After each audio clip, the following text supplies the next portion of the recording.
Welcome to the world of true crime, where we dive into the darkest corners of human nature and uncover the shocking truth that lurks behind closed doors.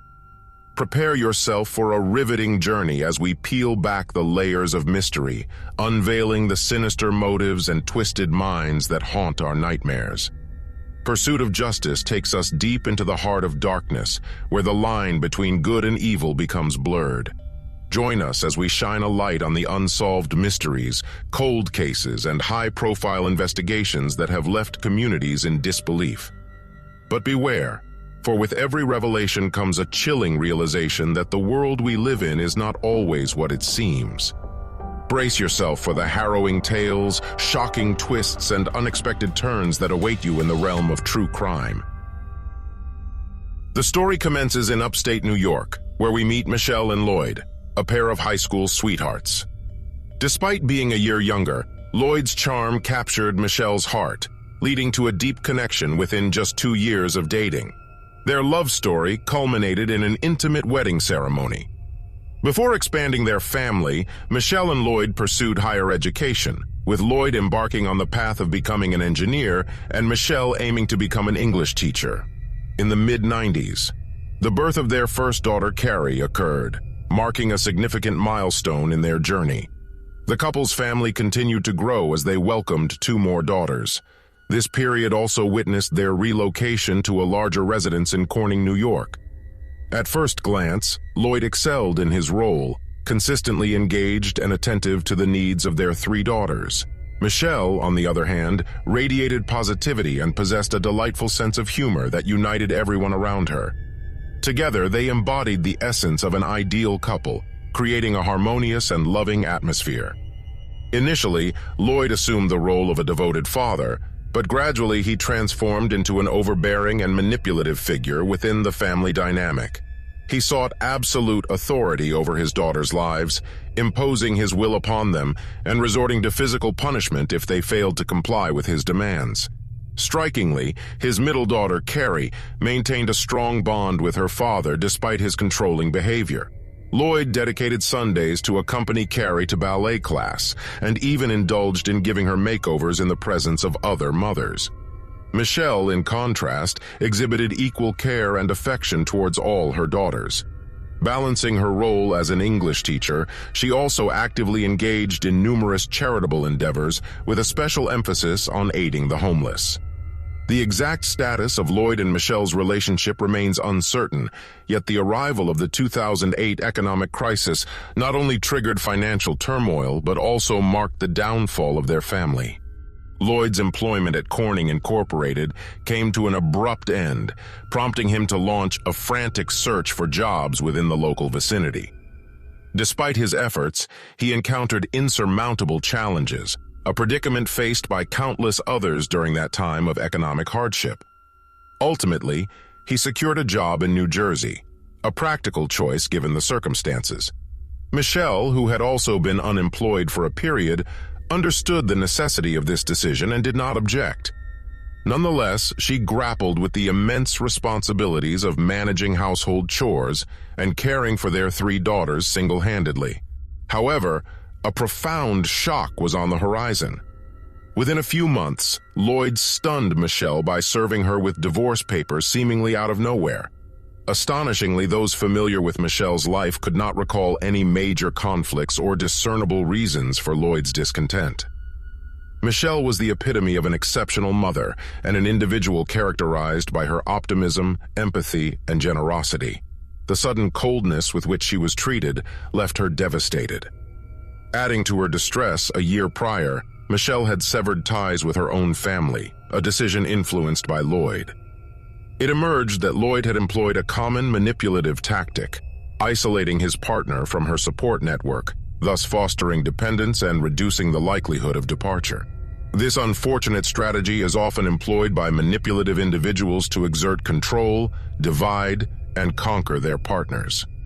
In 2008, Lloyd's departure left Michele in a state of isolation, struggling to make ends meet without familial support. Despite this challenging circumstance, Michele gradually flourished in his absence.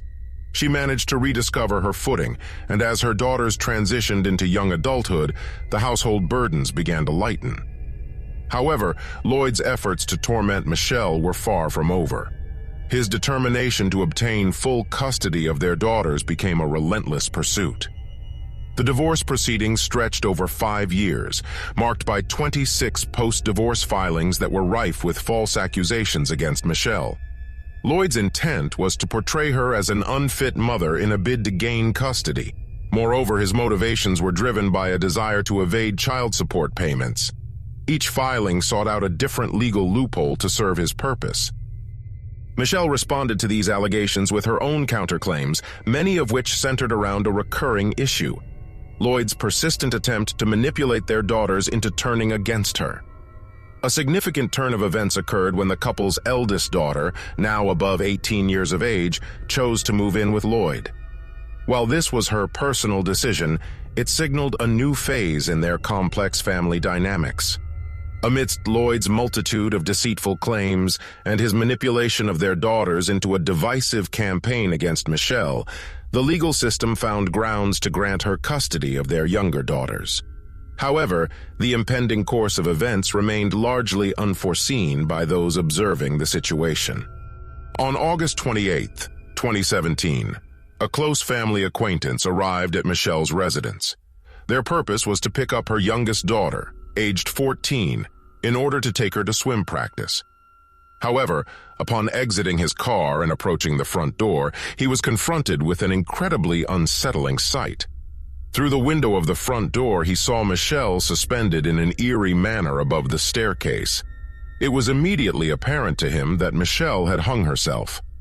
When law enforcement arrived at the scene and gained entry by breaking down the door, they discovered her lifeless body hanging from the banister of the first floor. The evidence strongly suggested that Michele had taken her own life. However, the police were tasked with the responsibility of thoroughly investigating from multiple angles to ascertain the veracity of this conclusion. From various perspectives, doubts emerged about the suicide hypothesis. Michele shared her home with her 14-year-old daughter, as her elder daughter resided with her father. Moreover, her eldest daughter had begun college at the Rochester Institute of Technology to pursue engineering, following in the footsteps of her father. The question arose, why would Michele expose her youngest daughter to such a distressing sight? Accounts from friends and acquaintances contradicted the notion of Michele being prone to depression. If anything, her life seemed to be on an upswing, as her ex-husband's attempts to gain custody of their daughters had become increasingly infrequent. After all, only one of their daughters was still a minor. Adding to the mystery was an unusual piece of evidence. 2 days prior to her death, Michele had sent a message to her friend Susan. This communication seemed out of place, considering Lloyd, Michele's ex-husband, was usually the early arriver at the courthouse, consistently advocating for what he believed was his rightful claim. Michele found it rather peculiar that he simply vanished that day. Nevertheless, she felt a sense of relief that the case had been dismissed, allowing her to have peace of mind that her younger daughter remained by her side. She even celebrated this outcome with her attorney and both of their families. The disappearance of Lloyd, coupled with Michele's passing, took on a different dimension when Shirley manipulated the situation to appear unrelated. The involvement of the forensic team further complicated matters. Notably, Michele's autopsy unveiled an unusual mark around her chin that didn't align with the theory of the rope she was purportedly using.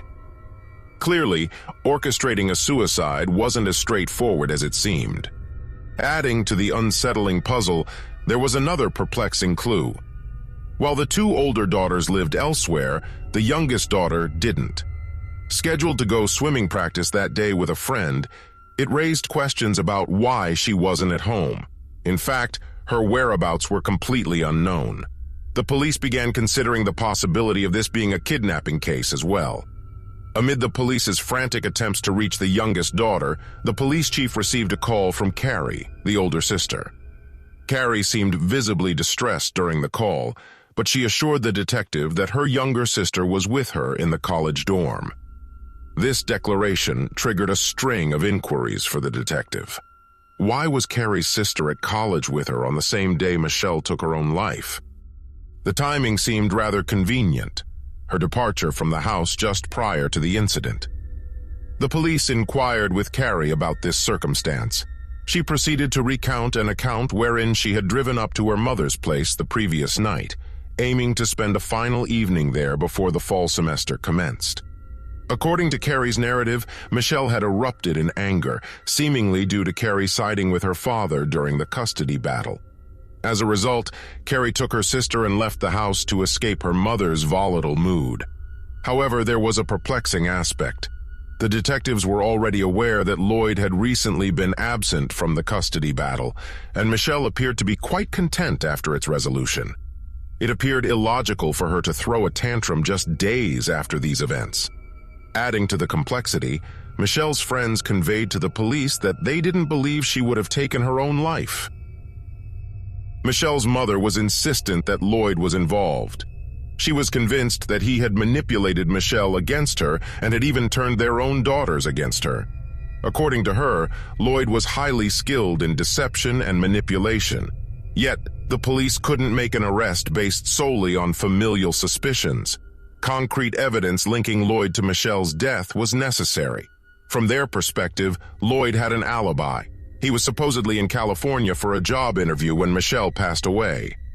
Karrie informed the police that Lloyd had traveled to New York to assist her in settling into her college dorm. However, suspicions centered on him only when he became geographically closer after driving to Michele's house. Lloyd, who was in California at the time, was promptly contacted by the police and informed of Michele's demise. He swiftly returned to Corning, but upon his arrival, his priorities seemed skewed. Instead of immediately visiting his family, he headed straight to the courthouse to terminate his child support obligations, an unsettling move that drew the attention of a group of detectives awaiting his exit. Lloyd's narrative aligned with Karrie's version, garnering initial corroboration. The detectives then meticulously verified the timeline by scrutinizing security footage from the Rochester hotel. The investigation revealed that Lloyd had indeed checked into the hotel on a Saturday afternoon. Later that evening, Karrie visited him, and at a late hour, Lloyd escorted her back to her car. The following morning at 7 a.m., Karrie was spotted at the Microtel for breakfast, accompanied by her younger sister. The pieces seemed to fall into place, and Lloyd's phone records indicated his stay at the hotel that night. However, a twist emerged when CCTV footage displayed both Lloyd and Karrie departing in Karrie's car, casting doubt on the established narrative. Subsequently, at 6:30 a.m. the subsequent day, Lloyd was observed walking to his own vehicle in the hotel parking lot. His decision to leave his phone behind at the hotel further deepened the suspicions, creating an impression that he was attempting to conceal his movements. The investigation took an even darker turn as it came to light that Lloyd had attempted to claim Michele's life insurance, seeking a payout of $260,000 shortly after her passing. Delving into his financial history, the detectives uncovered a disheartening reality. Lloyd was in a dire financial situation. Although grim, such circumstances often serve as a recurrent motive in cases of spousal murder. The police found themselves tasked with building a case against Lloyd, yet they also suspected the carrier's involvement.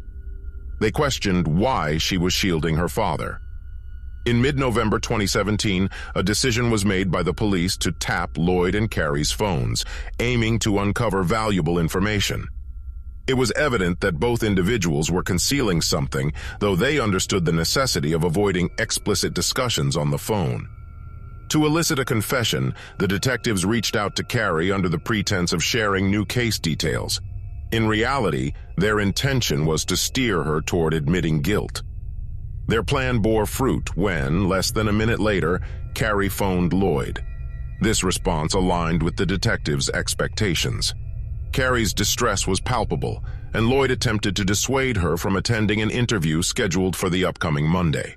He coached his daughter to adopt a victim persona, advising her to express difficulty and even feign tears if required. Yet the tragedy of Michele's actual demise raised a perplexing question.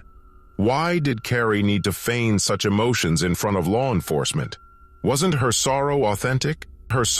Karrie's evasion of the interrogation prompted the police to deploy a final tactic. The results of Michelle's autopsy had rendered her cause of death inconclusive. In response, the investigators sought a second opinion from a private pathologist, revealing a surprising outcome: homicide. The pathologist highlighted indicators such as the chin mark and ocular hemorrhaging, suggesting that Michele had been attacked from behind prior to being bound by the banister. On January 24, 2018, Karrie was abruptly escorted from her college internship office to an interrogation room by law enforcement. This significant event proved enough to shatter her resolve, leading her to divulge an entirely new narrative to the detectives. Unbeknownst to Michele, Lloyd had reappeared days before the incident, absent from the courthouse and uninvited to their home. Karrie recounted overhearing her parents' heated argument, followed by an abrupt hush. The painful truth emerged. Lloyd was responsible for Michelle's death, with Karrie complicit in shielding her younger sister from the traumatic scene. Karrie had aided her father in orchestrating the scene as a suicide and had provided a false alibi to the police. I went in the house to go get out, I guess, and I went back to my car. When you scoped it out, did you know what it was at that point? Yeah, I saw it on the couch. Okay. So I just told her, like, oh, I'm still freaking out. Yeah, I went upstairs into my mom's room, and she was like, what are you doing? Completely, why are you here? And so she was yelling, and she was like, why? Along the lines of, he's out of money, he can't pay rent, he can't pay for the stuff. Put a spell on her mom, so she can be quiet.